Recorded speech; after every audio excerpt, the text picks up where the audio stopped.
Hello, everybody. Glad to see you all again.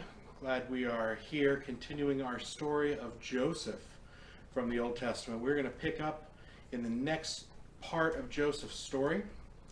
If you will remember to last week, we talked about who Joseph was and then how he was sold into slavery. Eventually ended up working for an Egyptian by the name of Potiphar. Everything was going well. He worked there for 11 years as a slave until, as we left him, he was being thrown in prison for some crimes he didn't commit. Potiphar's wife accused him of some ill behavior, and it wound him up in prison. We're going to pick up the story here with Joseph in prison. See, when Joseph first goes to prison, the same things that happened to him in Potiphar's house happened to him in prison. The people in charge recognize that he's a smart guy, he's responsible, and God's with him. And everything that he's doing, God blesses and gets better and better and better with everything that's going on. So the jailers, the people who are supposed to be in charge of this whole operation, decide to put him in charge of the prisoners. If there's any prisoner disputes, if there's any problems, they all goes through Joseph before it ever gets to one of the jailers. It's a good system. Well, this is where we pick up. Joseph is now in charge of the prison, essentially, of all the prisoners. He's the head prisoner, if that's a thing. And he has been blessed by God one more time to find success in the same way he did in Potiphar's house. That's when he's visited by two men.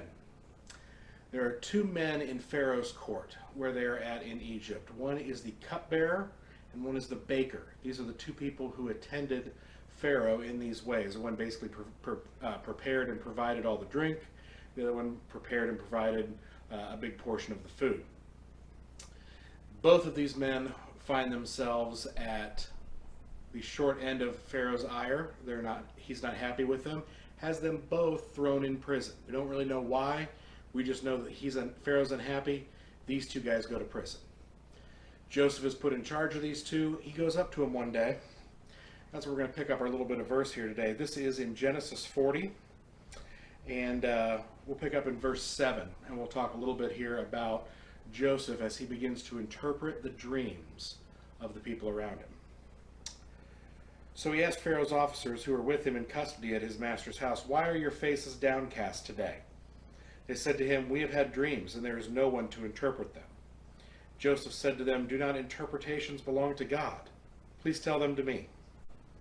So the chief cupbearer told his dream to Joseph. He said to him, "In my dream there was a vine before me, and on the vine were 3 branches. As soon as it budded, the blossoms came out, and the clusters ripened to grapes. Pharaoh's cup was in my hand. I took the grapes and pressed them into Pharaoh's cup and placed them in Pharaoh's hand." Joseph said to him, This is the interpretation.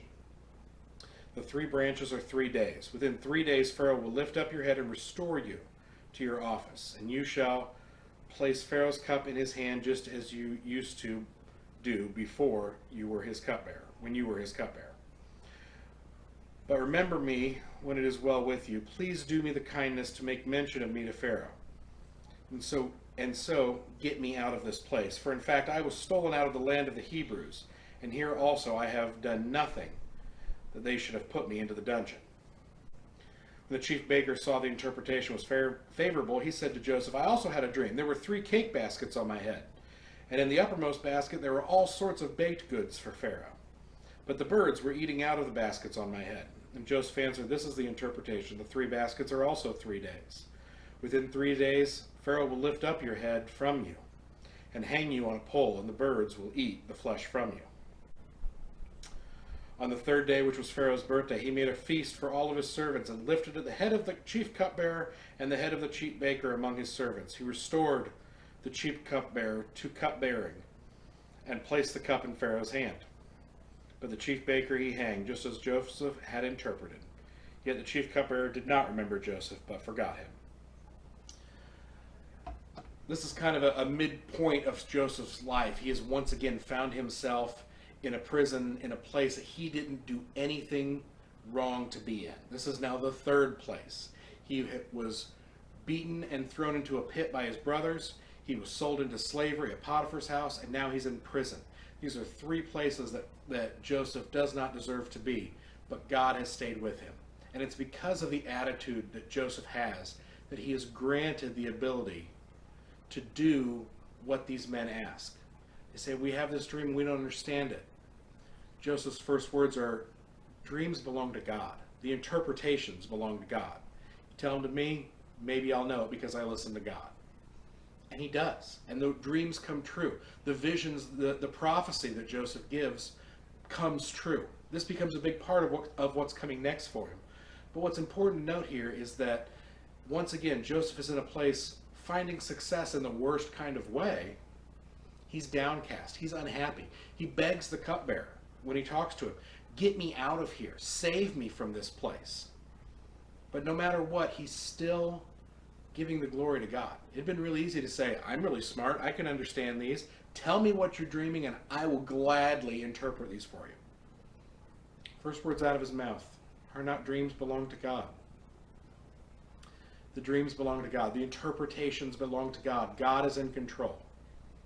With that kind of an attitude, you understand why Joseph is finding success wherever he goes. We'll pick up the story on Thursday.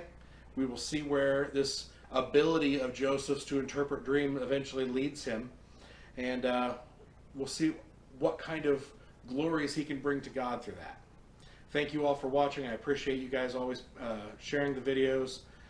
We will have some more information on church opening up here very soon. I do thank you all. Continue to share, continue to watch, and I look forward to when we can see each other again in person. Thank you.